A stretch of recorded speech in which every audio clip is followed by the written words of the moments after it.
Okay, let's start class. So now this is the question.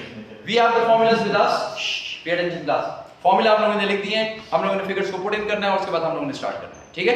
Okay. Now the question says the auto repair shop of Quality Motor Company uses standards to control the labor time and labor cost in the shop. The labor cost for a motor tune-up is the standard labor cost for a motor tune-up is given below. Standard हमारे पास given है. Standard हमारे पास क्या है कि 2.5 hours और standard rate is 25. Standard ये वाली side है. ठीक है? इस figure को यहाँ पर आप लोग लिखते हैं. Standard rate which is given 25, standard hours which is 2.5. ठीक, ये हो गया एक यूनिट के लिए. Multiply by the number of units. Number of units हमारे पास the record showing the time spent in the shop last week of motor tune-ups has been misplaced. However, the shop supervisor recalls that 50 tune-ups were completed. ये total number of units हो गए. So multiply by 50. आपके पास ये वाली figure आ जाएगी which is equal to 3125. ये figure आ गई मेरे पास माइनस. अब इस फिगर को देखना है.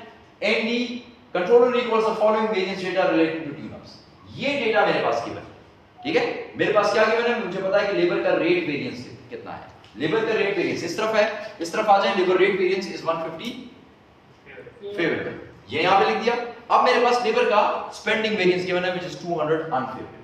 उसके बाद ये फाइंड आउट करने को मुझे कह रहा है actual labour hours and actual hourly rate. Hours और रेट जो कि एक्चुअल आवर्स ये रहा और एक्चुअल रेट इधर है. बेसिकली ये दो चीज मुझे फाइंड आउट करना है. Actual rate, actual hours. Okay, मेरे पास इसका टोटल, मेरे पास उसका टोटल गिवन है और मेरे पास फुल टोटल गिवन है. ओके, नीचे आ जाए. हिंट के लिए ये कह रहा है कि हम लोग एग्जिबिट 10-6 या 10-7 को देख लें तो शायद हमें थोड़ा आराम से कर लें. Okay, let's go to 10-6.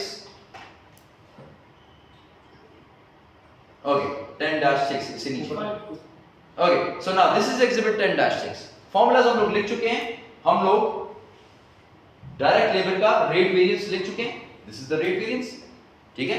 हमारे पास डायरेक्ट लेबर का एफिशिएंसी वेरिएंस जो कि क्वेश्चन के अंदर गिवन नहीं है, लेकिन क्वेश्चन के अंदर मेरे पास टोटल वेरिएंस गिवन है व्हिच इज 200 अनफेवरेबल. ठीक, अब जरा देखिएगा. मेरे पास 200 अनफेवरेबल गिवन है और मेरे पास रेट वेरिएंस गिवन है. So rate variance, direct labour rate variance is equal to 150 favourable. ये गिवन है और इसके साथ मुझे पता है कि दूसरा वेरिएंस होता है और फिर वो करके टोटल वेरिएंस आता है. ठीक है? दूसरा variance is direct labour efficiency variance. Direct labour efficiency variance is not given. ठीक, लेट्स कॉल इट x. इसको x कर देते हैं और फिर जो इनका टोटल आएगा total variance which is my direct labour spending variance. ठीक, ये मुझे गिवन है which is in the question is 200 unfavourable था. Okay, 200 unfavourable. ठीक, अब ये 200 अनफेवरेबल है और ये 150 फेवरेबल है. तो ये फिगर कितना होगा? ये अनफेवरेबल होगा और 150 से ज्यादा होगा. 150 से कितना ज्यादा होगा? 200 ज्यादा होगा. ठीक है?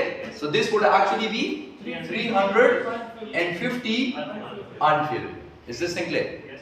ठीक है? ये एक छोटी सी मिस्टेक थी जो हम लोगों ने छोड़ दी थी. ठीक, okay. So 150 favourable, 350 unfavourable will give me 200 unfavourable of spending variance.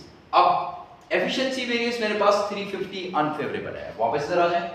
This is 350 unfavourable. ठीक है? 350 अनफेवरेबल इक्वल्स ये फिगर मेरे पास गिवन नहीं है which is actual hours into standard rate. Standard rate is given to me. Standard rate is given. Given in the question, na? Which is equal to 25. So actual hours into 25. This is given. And I know the total is 350 unfavorable. If it is 350 unfavorable, that means standard ज़्यादा है या actual ज़्यादा है? 350 actual 350 ज़्यादा है standard से. तो standard इतना है. तो फिर ये कितना हो जाएगा? 350 से ज्यादा. सो 3125 प्लस 350.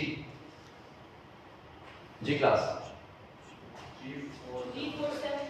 3475. ठीक, दोबारा एक दफा फिर चेक कर लीजिएगा. 3475 मेरे पास एक्चुअल है, मेरे पास स्टैंडर्ड है 3125. एक्चुअल ज्यादा है तो फिर मेरे पास वेरिएंस आएगा अनफेवरेबल. कितने से आएगा, इन दोनों को सबट्रैक्ट करें, the answer should be 350. Check. सही सही है. ओके, ये तो हो गया. अब ये हो गया. अब आगे चलते हैं, इस फिगर को फाइंड आउट करते हैं कि ये फिगर क्या है. अब मुझे पता है कि 3475 is equal to actual hours multiply by 25.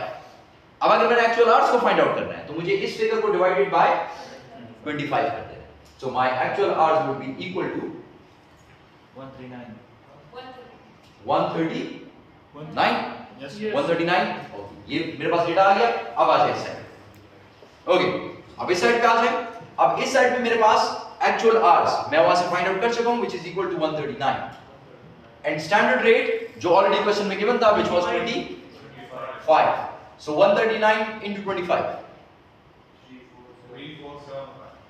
3475. और मुझे पता है कि ये एक्चुअल रेट गिवन नहीं है, लेकिन एक्चुअल आवर्स मेरे पास ऑलरेडी आ चुके हैं, व्हिच इज 139. और इसका जो वेरिएंस आ रहा है वो 150 फेवरेबल आ रहा है. तो अगर 150 फेवरेबल आ रहा है, इसका मतलब ये है कि एक्चुअल स्टैंडर्ड से कम है. So this is standard. So actual would be 150 less than this figure 3325. अब दो चीजें चेक करनी है आपने. ये चेक करें कि एक्चुअल स्टैंडर्ड से 150 कम हो.